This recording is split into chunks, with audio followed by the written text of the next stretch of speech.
Hi, this is Drew Loker, and this is the third video in a series for Spreadsheet Assignment 1, Activity 2, now in the middle of Activity 2.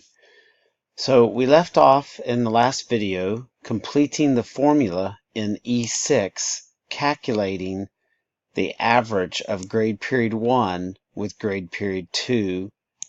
And there is one other formula that I would like to show you just in case you encounter this. Now, one of the reasons for showing you this is when you start writing a formula with an equal sign, that denotes that you're writing a formula, and Google and Microsoft Excel are going to suggest formulas to you. Now, there are many different calculations that you could write to calculate many different types of fields, and based on the range and based on the information that you're trying to look at. So I'd like to introduce you to the summary, or the sum. In this case, we averaged a range. The formula reads equal sign, average, open parentheses, C6, colon, D6, close parentheses. There's no space in that formula. So I'd like to show you another one. In this case, we're going to do equal sign, sum, open parentheses, and you can see that the suggestion is a value. I'm going to close the suggestion right there so that I can see what it is exactly that I'm typing. And in this case, we want to add the first range, which is C6, plus the second item, which is D6. And then we're going to close parentheses, and then we're going to divide by the number of ranges that we added together, which is 2 in this case. So we get the same number either way. Average is a little cleaner because we don't have to count how many, and we can use the range from C6 to D6. And if you're working on this for a school district that has 3 grade periods in the semester, then all you have to do is just add another column between the C and the D, and it'll automatically transpose. So in this case, we're going to go back. I'm going to go ahead and get off of this, hit the escape key and undo, and put that average back into place. All right, so next step that we're going to do is step 4, if you're following the instructions. It says in G6, we're going to write a formula to calculate E6, which is the semester average before your semester exam, at 80%, and F6, your semester exam, at 20%. Now, many 8th grade students don't know that your semester exam is actually counting 1/5 of your semester total. So this will help you appreciate and understand exactly how much that semester exam is weighting your entire semester average. All right, so the best way to do this is to use that sum function that I just told you about. That was an option for the other one, but in this case, this is the best option here, not an average. So what we're going to do is we're going to take E6 4 times, and then we're going to add F6 1 time, then close the range and divide by 5. This is what the formula looks like. You can actually copy this right here that I have highlighted. It's equals sum, open parentheses, cell plus cell plus cell plus cell plus cell, which is this E6 4 times, and then the F6 1 time, and then we're going to divide it by 5. Now, if you've got a good short-term memory, you don't really even have to copy and paste this. You can just go write it from scratch. But for simplicity, let's just right-click, copy, alternate tab back to your assignment, and we're going to go into G6. We're going to go into it. When I say into the cell, we're going to double-click, and we're going to paste. Now we're going to highlight the first cell, and we want to enter the pre-exam average, which is E6. So we're just going to type E6 over the highlighted amount, and then we're going to highlight the next one, leave the plus sign, and then we're going to type E6 again, and then we're going to do it 2 more times, E6, and then E6, because that's how the district calculates your semester average. It takes your pre-exam average, multiplies it at 80% or 4 times, and then we're going to take your semester exam, and we're going to call that F6 because this is F6 right here, and we're going to type in F6, and it's going to divide by 5 because that's a total of 5 grades. 1, 2, 3, 4, and then 5. We'll go ahead and hit the enter key. You'll notice that we've got 4 orange cells and 1 purple cell. So we'll go ahead and hit the enter key to accept. Now right now the grade is very low because you need to take the test, or in this case you should have already taken semester 1 average. So let's go ahead and say you made a 75 on your semester exam. This would show you that if you made a 75 on your semester exam and you had an 80 going into the exam, you would make a 79 for the semester. So for this assignment, I do want you to complete the first semester, or if you're in the first semester watching this video, then you can only complete the first semester based on what you currently know. At this particular point, fill in what you know, and if you're in the second semester, go ahead and populate the fields for the second semester as well as the first semester. All right, we're going to move to step 5.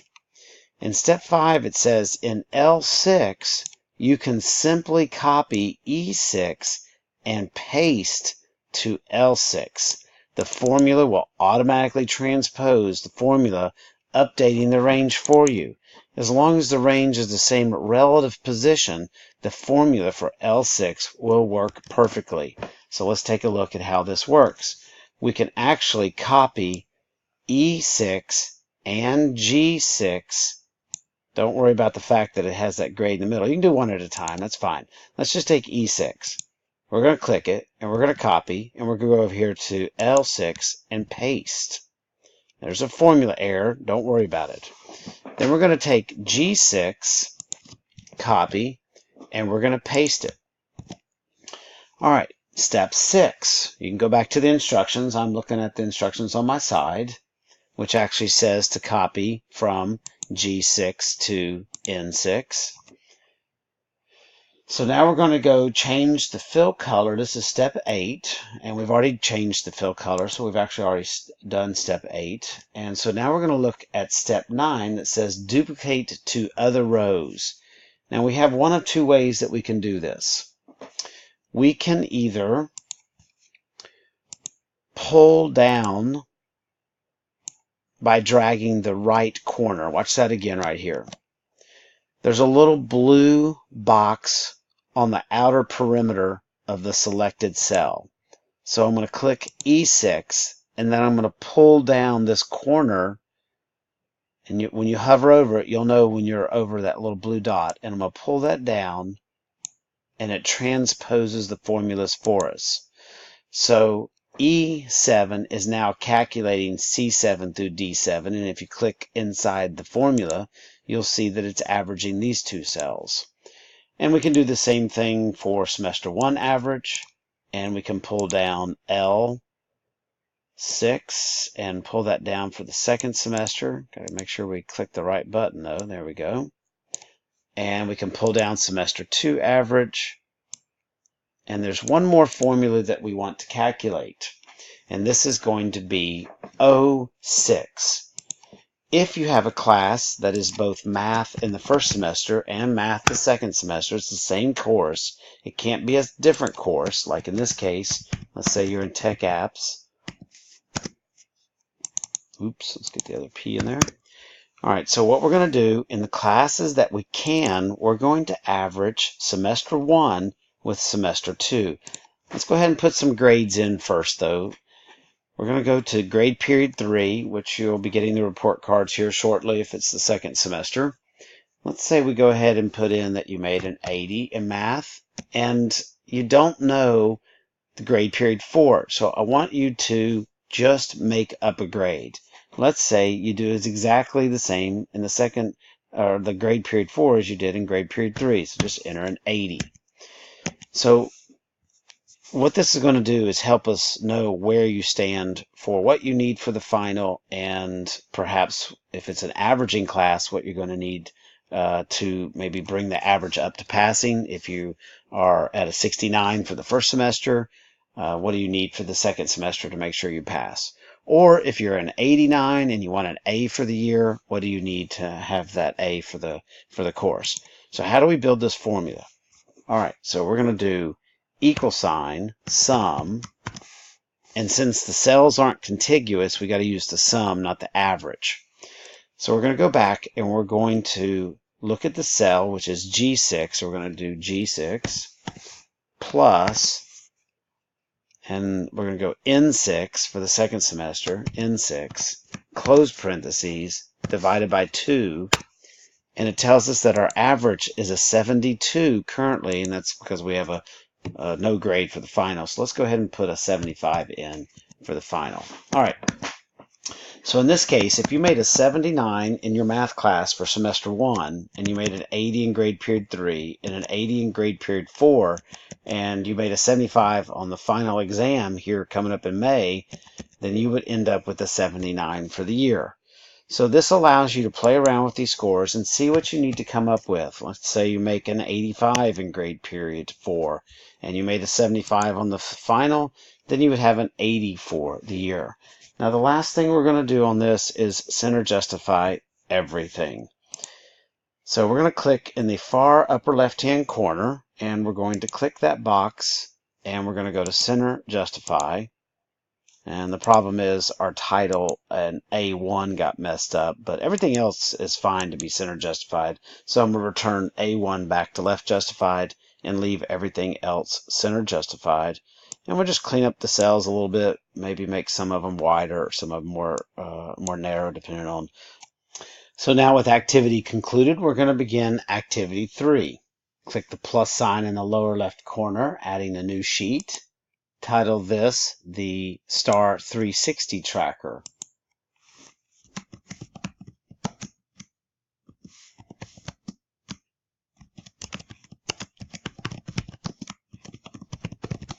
And we're going to call this the Tracking Graph Activity 3.